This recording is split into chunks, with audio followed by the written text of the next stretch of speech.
tout le monde, c'est Tulsa. Je vous retrouve aujourd'hui pour la revue de l'oracle des êtres d'ombre et de lumière. Alors ça va être une revue unboxing parce que hier j'ai eu le cadeau de mon papa, l'oracle des rebelles sacrés, et mon mari bien sûr n'a pas pu se retenir.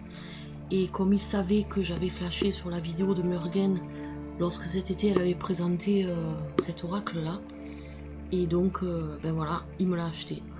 Donc il est retourné au magasin et il m'a acheté, donc toujours pareil, la petite étiquette pour cacher le prix. Mais c'est rigolo parce que après, quand on enlève le plastique, le prix on le voit bien sûr. Et puis on sait très bien que ces oracles là ça tourne aux alentours des 24-25 €. Donc c'est rigolo, mais bon, ça c'est pas grave, c'est l'intention qui compte. Donc inutile de vous dire que je suis super contente parce que cet oracle là je le voulais aussi. J'aime bien les oracles de Lucy Cavendish. J'ai déjà les esprits de l'eau que j'ai découvert aussi par Morgane. J'ai l'oracle des métamorphes. C'est vrai que Jasmine Beckett-Griffith, elle a des dessins qui au départ ne me plaisaient pas trop, et puis franchement ils sont magnifiques quand on regarde de plus près. Donc voilà, donc un oracle différent, à la fois sombre et lumineux. Alors le prix c'est 23 €, voilà, je lui dirai à mon mari.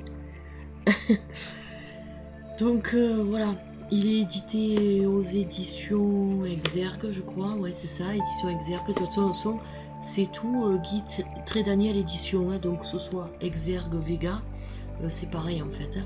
Donc la boîte est dure, ça c'est normal. Alors à l'intérieur, donc c'est un peu doré, un peu beaucoup. Alors là c'est rien, c'est ma petite tasse de thé aux fruits rouges.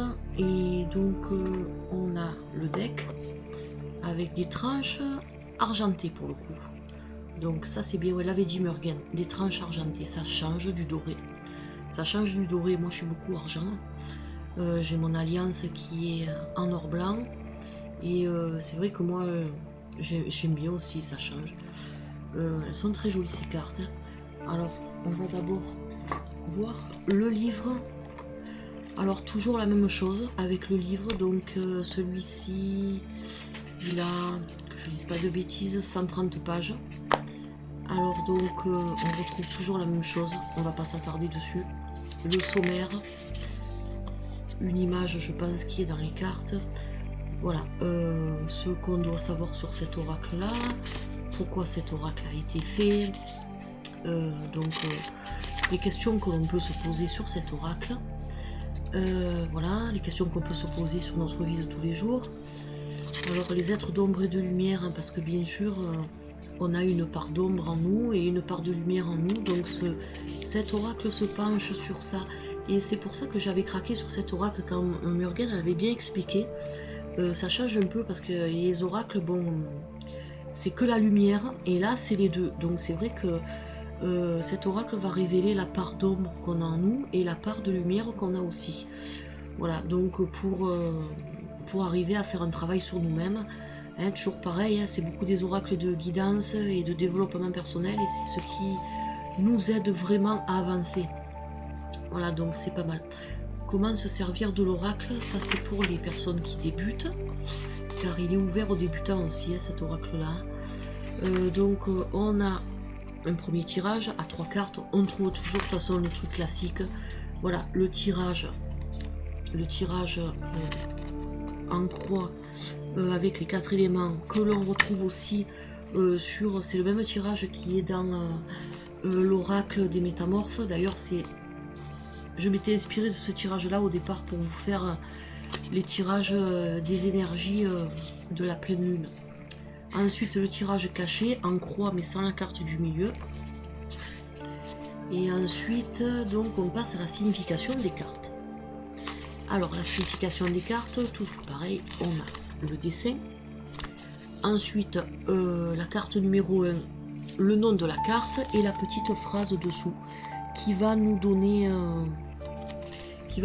le sens de la carte. Voilà, Donc ça c'est bien, moi j'aime bien quand la petite phrase, parce que c'est vrai que le nom, le fantôme du potager, ça nous dit rien. Mais par contre, son message, c'est regarder le bon côté des choses. Donc même si on veut faire des tirages intuitifs, qu'on ne veut pas se servir du livre, c'est tout à fait possible. Voilà, donc ça c'est une bonne nouvelle. Voilà, donc tout ça pour toutes les cartes. Il y en a 44 je crois. J'ai pas vu le dos. Il y a... je sais pas, c'est pas écrit combien il y a de cartes. De toute façon, on va vite le voir. À mon avis, il doit y en avoir 44. Ça tourne autour de ça. Avec ces oracles-là. Ah, 45. Vous voyez, il y a 45 cartes. Voilà. Donc ça, c'est pour le livre. Alors, franchement, très très bien. Le dos du livre est comme ça. Très joli. Alors ensuite, on va passer aux cartes. Alors le deck, toujours pareil, comme je vous disais, sauf que les tranches sont argentées au lieu d'être dorées. Tenu par un film en plastique. Alors je vais vraiment remercier mon mari parce que franchement, je suis très très contente. Je le voulais celui-là depuis longtemps aussi. Alors donc le dos des cartes, qui est représenté par un ange. Magnifique, j'adore. Alors du doré autour, un cadre doré couleur or, très joli. Et c'est vrai que, alors les cartes sont épaisses, ça c'est une super bonne nouvelle, toujours pareil avec ces oracles là. Donc la première carte, on commence, alors le fantôme du potager, sont numérotés, ça c'est pas mal.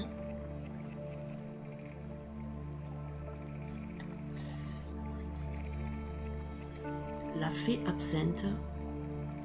Vous voyez, intoxication, distorsion, excès d'indulgence pour la fée absente.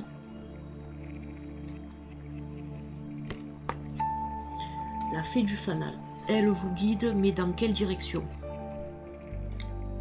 Donc ça après, c'est à voir avec ce que l'émotion du moment, la situation, et c'est à voir avec les cartes qui entourent, et puis il faut développer de toute façon. L'ange des neiges, les signes sont déjà là. Alors j'adore, elle a une jolie robe de soirée, elle. Très très jolie. Farce ou friandise. Avec la petite citrouille d'Halloween. Très mignon. L'automne de la dernière chance, ne perdez pas espoir.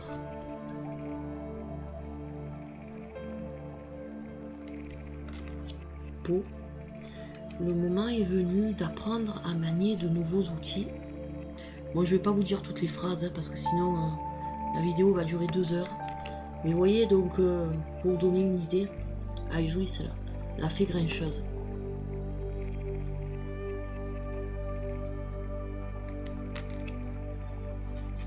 Les 3 sœurs sorcières, elles sont trop mignonnes.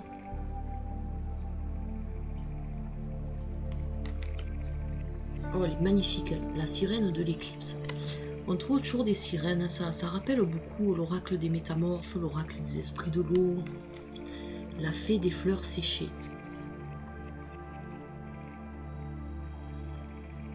Alors c'est sûr, il faut aimer les illustrations de Jasmine Beckett-Griffith, qui sont un peu particulières, je vous l'accorde. Mais lorsqu'on se penche vraiment sur les dessins, elles dégagent quelque chose, ces cartes. Elles dégagent quelque chose. C'est vraiment... Et puis elle parle bien. Moi je sais que je suis Kali. Je sais que lorsque j'ai traversé une période qui n'était pas très simple, il n'y a pas si longtemps que ça, je me suis beaucoup aidée des cartes de Lucy Cavendish et de Jasmine Beckett-Griffith. Et c'est vrai qu'elles m'ont apporté beaucoup de soutien. Donc ne vous fiez pas encore une fois aux dessins qui peuvent paraître enfantins au premier abord, mais qui au final sont très parlantes. Et moi j'ai eu des résultats étonnants avec ces cartes là. C'est pour ça que j'avais envie de faire la collection. Il y en a un aussi que j'ai envie, mais je le prendrai plus tard. C'est l'oracle des vampires. Pareil, Lucy Cavendish aussi, avec un peu le même style. Et un nouveau qui est sorti, mais qui n'est pas encore en français, avec ce genre de dessin là, car c'est les mêmes auteurs, les mêmes, la même peintre. Je crois que c'est Jasmine Beckett-Griffith aussi qui a fait les dessins, je suis pas sûre, mais je crois que c'est elle. C'est l'oracle des The Fairy Tales Oracle, je crois. Nat de Angel Taina a fait une review dessus. Mais comme c'est en anglais, ça me bloque un peu.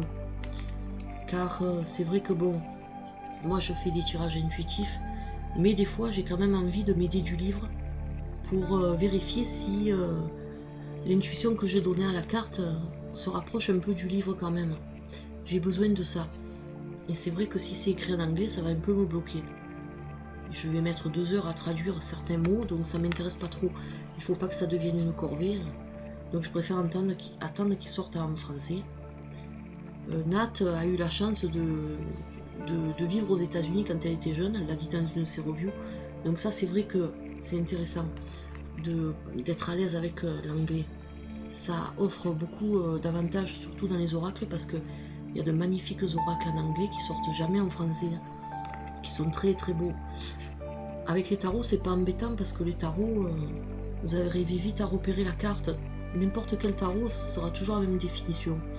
Mais les oracles, c'est pas pareil. Ah, elle est rigolote celle-ci.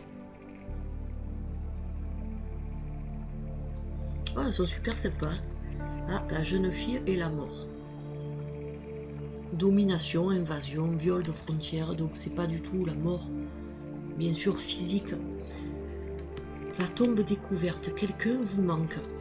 Donc encore une fois, ça ne veut pas dire que c'est quelqu'un qui est mort. Vous voyez, donc parce que bon, c'est dans l'esprit de cet oracle-là.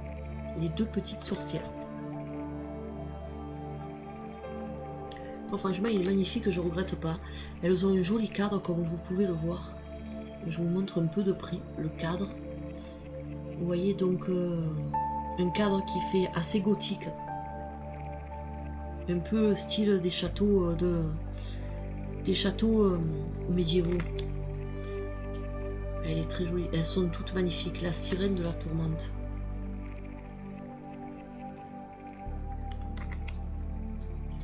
Alors la fameuse carte que l'on retrouve sur la boîte et sur le livre.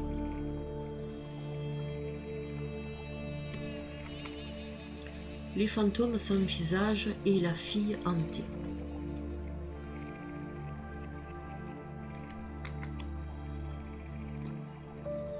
L'ange de l'ouragan. On n'est jamais déçu avec ces oracles-là. Franchement, la fée des cœurs brisés. Donc en 2 jours, j'ai été très très gâtée. Et franchement, l'ange au sucre d'orge, je m'y attendais pas.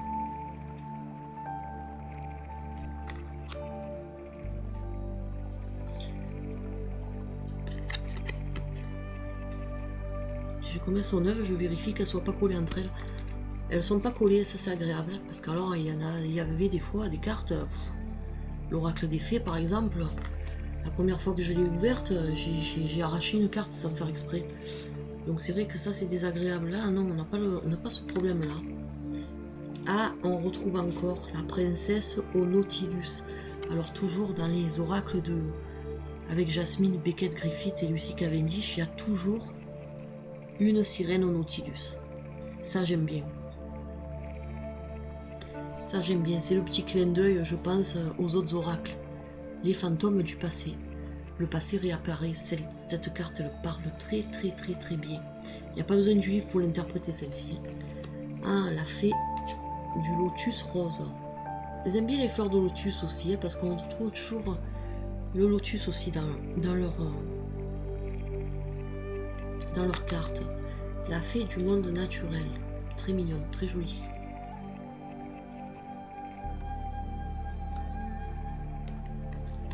Et la dernière, la sorcière de la fin du monde.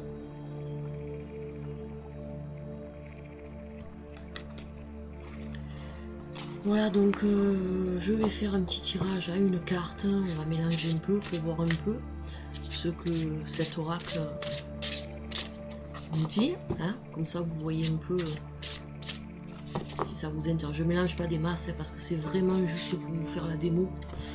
Alors, les 2 petites sorcières. Alors, c'est la carte numéro 30. Alors, la carte numéro 30. Hop, je la cherche, je suis désolée. Alors, leur message, un espace magique de purification. Ces deux petites sorcières solennelles et sincères viennent des ombres. Elles vous fixent de leurs grands yeux verts et bleus et se préparent à faire des passes avec leur balai magique. Quel est le secret de ce balai? Il est destiné à dissiper les vieilles énergies racistes qui rôdent autour de vous en ce moment. Saisissez-vous et regardez-le danser tout seul. Bon bah ça, bon, après vous n'êtes pas obligé, moi j'aime pas trop. Dans les oracles de Lucy Cavendish, il y a toujours ce petit speech là, qui est bien mignon, mais bon, qui ne nous disent pas ce que la carte veut dire en fait, son message divinatoire. Et c'est ce qu'on attend de la carte. Donc je vais vous lire carrément le message divinatoire, ce sera plus simple. Alors, faites en sorte que vos tâches servent deux buts, c'est-à-dire deux, pas un. Il est temps de procéder à une purification et une bénédiction de la maison. C'est tout simple. Quand ces deux petites sorcières avec leur balai magique se montrent dans votre jeu, vous avez un déménagement en tête, que ce soit votre lieu de vie ou simplement d'objets qui encombrent votre bureau. Si vous ne pouvez le faire immédiatement, alors contentez-vous de petits gestes symboliques en changeant les meubles de place et en vous débarrassant des objets inutiles. Chaque fois que l'on range, on découvre des choses auxquelles on se cramponnait sans raison, des objets qui encombrent sans aucune utilité. Il est temps de faire de l'espace chez vous. Donc bien sûr, le message divinatoire de cette carte, c'est bon, faire de l'espace chez soi physiquement, concrètement, mais ça peut vouloir dire aussi faire de la place et de l'espace à l'intérieur de soi, c'est-à-dire des situations qui nous encombrent, qui nous sont plus utiles ou qui nous empêchent d'avancer. Il ne faut pas avoir peur de se débarrasser de ces choses-là, de se laver de tout ça pour enfin pouvoir aller de l'avant. Moi je la vois plutôt comme ça cette carte. Donc vous voyez, c'est déjà le message divinatoire, c'est plus simple, que ça nous donne plus d'informations, disons, que la carte des deux petites sorcières. Les deux petites sorcières, donc vous avez ce que la carte, l'illustration de la carte, voilà, et puis après ce qui nous intéresse c'est vraiment le message divinatoire. Voilà, donc vous voyez qu'il n'y a rien de sorcier, sans faire de jeu de mots, avec cet oracle là. Je trouve qu'il va bien m'accompagner, il va accompagner aussi les personnes à qui je fais des tirages. Et je crois que je vais sortir beaucoup de choses avec cet oracle là, beaucoup de choses intéressantes. Voilà, donc c'était la review de l'oracle des êtres d'ombre et de lumière, des éditions Exergue. Si vous hésitiez avec cet oracle, ben écoutez, je vous le recommande parce que moi franchement j'en suis contente. Je ferai prochainement une vidéo retour sur tous les oracles que je vous ai présentés jusqu'à maintenant pour vous dire un peu ce que j'en pense. Et après c'est bien sûr c'est mon avis personnel, mais disons que si je peux vous donner des informations, parce que là bon on fait des reviews unboxing ou on fait des reviews tout court, mais ça ne nous dit pas vraiment ce que l'oracle dévoile, pourquoi vraiment, à quoi il sert vraiment, quel type de questions on peut poser avec cet oracle, pardon, et aussi quel type de questions, par exemple si on pose certaines questions, l'oracle va pas nous répondre, donc il sera pas fait pour telle ou telle chose. Donc j'ai envie de faire une vidéo, ça fait un moment que j'y pense, mais là j'ai pas le temps, parce que j'ai beaucoup de tirages à faire. Et donc quand je serai un peu plus tranquille, je vous ferai un retour, je passerai tous les oracles en revue en fait, et puis je vous ferai un retour sur chacun d'eux, comme ça si vous attendez quelque chose de cet oracle, pardon, aujourd'hui j'arrive pas, mais peut-être que ça vous donnera un peu plus d'informations. Voilà, donc je vous dis à la prochaine vidéo, et puis je pense que peut-être que je vous ferai le tirage des énergies du 1er octobre avec cet oracle là, on verra selon celui-là, ou alors je verrai un peu peut-être les rebelles sacrés, je sais pas, j'hésite. De toute façon ce sera pour le prochain coup, hein, dans tous les cas. Voilà, je vous souhaite une bonne fin de semaine et puis je vous dis à la prochaine vidéo. Bye bye.